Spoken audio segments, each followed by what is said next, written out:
We're here at Sync Energy in Telford. I've asked Jason and his son Lucas, who are Till Electrical Solutions, time-served electricians, been doing the job for years and years and years.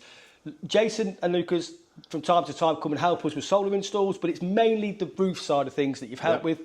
So we thought it'd be a great idea for us to just have a little run through what the system is, how it works, how it all goes together. This is a stack. You've got 5 kilowatt battery, 5 kilowatt battery. This is a 3.6 inverter, but they also do a 6 kilowatt inverter. And I think rather than us building it, we're actually going to take it apart at the end. So we'll do almost like a little, it's like Mastermind, isn't it? It's like... This is. I could be Magnuson today, if you like. Well, What is your subject? If you've started, can I choose something else? We'll go for this solar PV. So it's worth saying then that we're at Sync Energy, like we said. This is the new Sync Energy hybrid inverter and battery storage system, which is called HEMS, Home Energy Management System. Jason is very inquisitive, and he likes to know the nuts and bolts of how things work. So we said, you know what, let's just have a sit down. Let's have a cup of tea, coffee. Well, coffee for me. I don't tea like for tea. me. Coffee man for me. Coffee man for me. And then we're just going to go with it. Let's start at the roof. So what Jason's asking now is, how does it work? How does it work? So from start to finish, solar panels on the roof. Okay, they produce electricity, and the electricity they produce is DC. So the solar panels on the roof, they're not putting out what we'd plug our Hoover or hairdryer in. So you said they're DC. So they produce DC electricity. There is a way you can convert that immediately to AC, which is using microinverters. Yep. Which is, we've got a video on the website. We'll put a little link down here somewhere to that content. But predominantly throughout the UK, Europe, etc., we use this, which is basically it's a hybrid inverter in this instance, and that takes the DC energy that we're producing off the roof and it converts it into AC electricity. Of what we're all normally used to. What we can use in the house, yeah. So how do I get from the solar panels on my roof down to this hybrid inverter? How do we get it there? I think quite often I've heard you mention the word, oh yeah, they're your strings. I mean, we're not in a haberdashery shop here, so, so is that like the term that we call? Yeah, so when we use the term string, if we've got 10 panels wired together in series, that's a string, and then the string cables obviously are the cables that connect to that string, and they fetch those cables back into the inverter or into a junction, whatever you're wiring it into. But in this case, it would be straight into the inverter, or via a DC isolator and then into the inverter. Okay, so about then. Next question. Got my solar panels, yeah, I brought them down through my strings or the PV cable, or a 2-core, 4-core or whatever, yeah, and we've brought them down into this inverter. It's a beautiful sunny day, very little clouds, yeah, so might not be in Britain obviously, but yeah. In the United Kingdom of...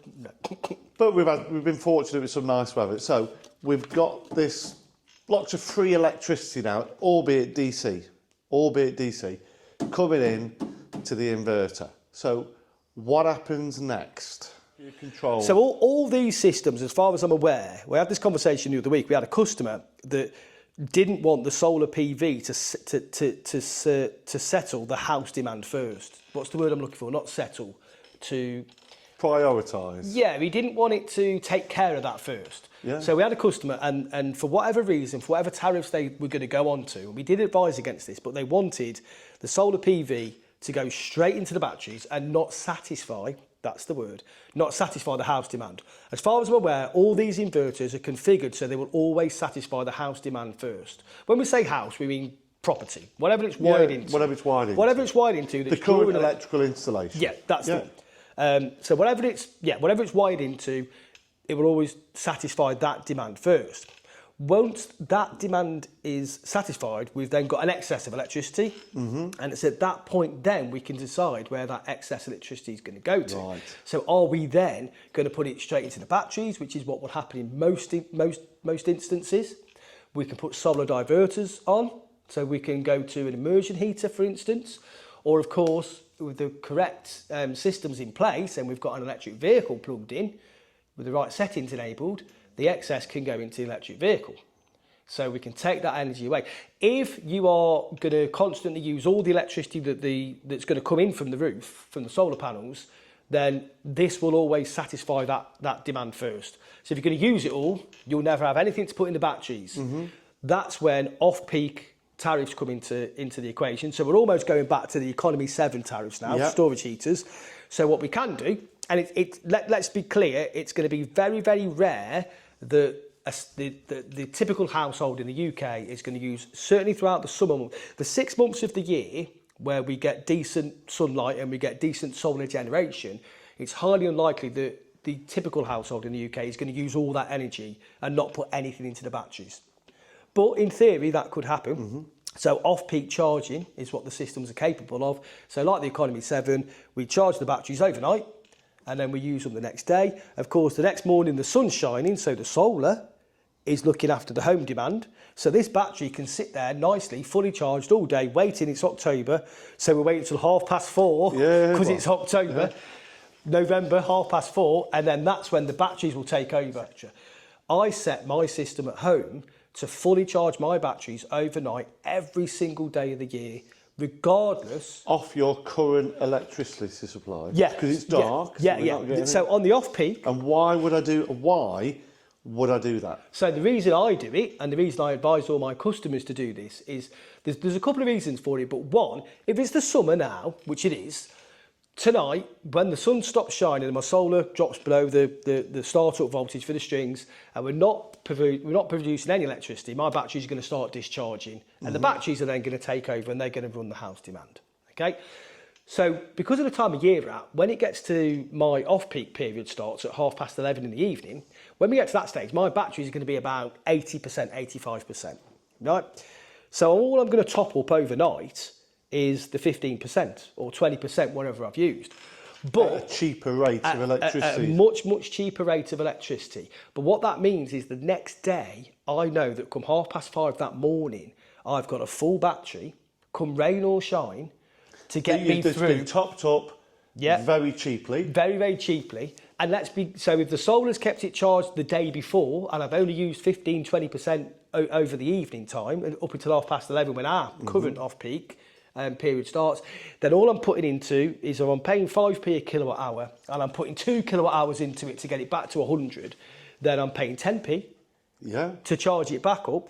But when my off-peak period ends, 5:30 in the morning, I know full well I've got full 15 kilowatts of battery storage in my property that come rain or shine can see me through the next day.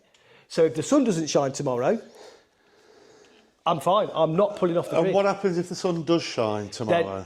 What happens to that electricity that you're producing? Because we've now got a full battery, 100% capacity charged up at, say, 5p a kilowatt during that time. We've topped that up to 100%. Beautiful sunny day. You're only going to use a very little bit of electricity in the day. We don't need the lights on, probably the odd bit of washing machine, odd bit of hoovering, little bit of cooking, whatever. So all this electricity that's been generated from the roof, generated from there, going into there. Where does it go? So there's a few things you can do here, but the most common thing that happens now is that electricity is exported back to the grid. Going back to what you were saying earlier, back to the grid, what does that mean?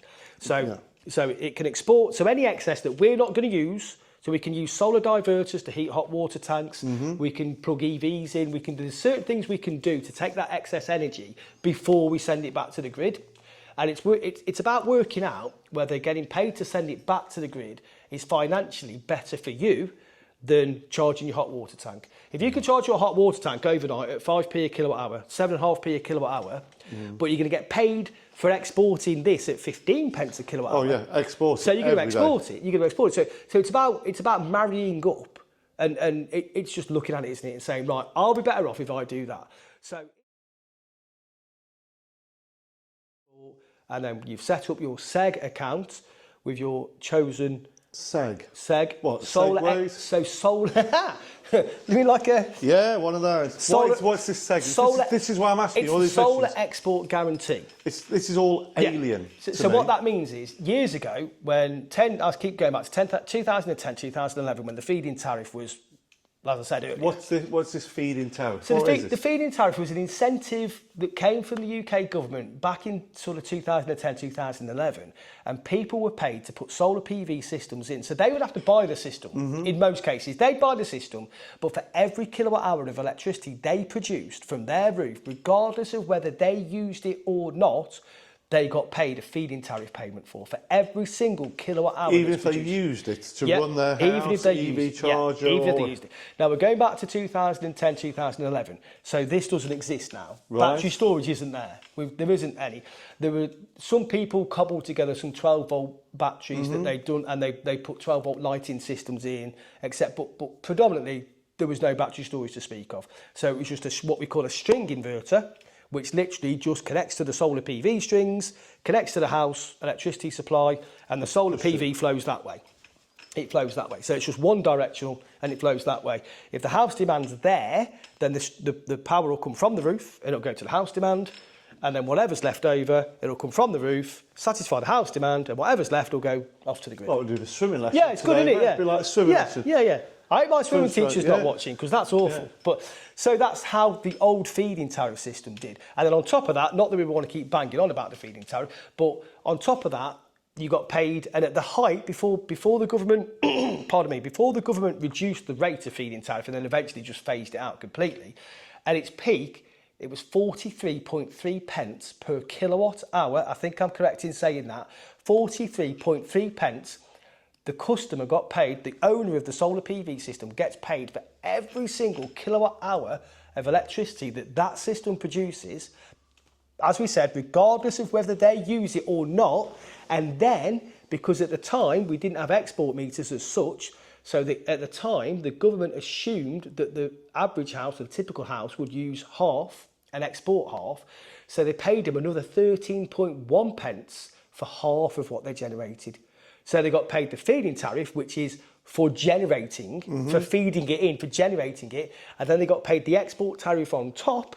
So 43.3 pence for everything. It's quite lucrative. 13.1 pence for half of it, linked to the retail price index and guaranteed for 25 years. That's not so bad. The people that signed up to that at its peak are now getting over 60 pence a kilowatt hour for every single unit of electricity. For every single kilowatt hour of electricity they produce, they get over 60 odd pence. So that's why during that time, solar PV was so popular, because of the feed-in tariff.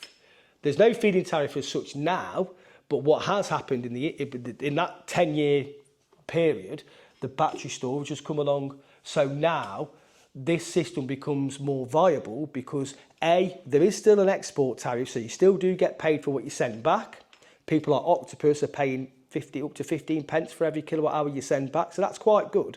But it's the fact that you can charge this off peak, you can charge it from solar, but in the winter months where, let's be honest, the solar's doing absolutely next to nothing, but we can charge this off peak and we can use that to power our homes the next day, and that's what it is. So the export tariff is extra, that you get paid for what you are sending back, and depending on how big your system is and how much electricity you send back, that in itself can actually be a decent revenue stream. But for most people, it's about energy independence. It's about producing their own electricity and consuming it, which is why the government have come up with it's a few years old now, but when you've got this system installed, you are now a prosumer. So you produce and you consume, consume the electricity, yeah. So that's where we go with that. That's clever stuff.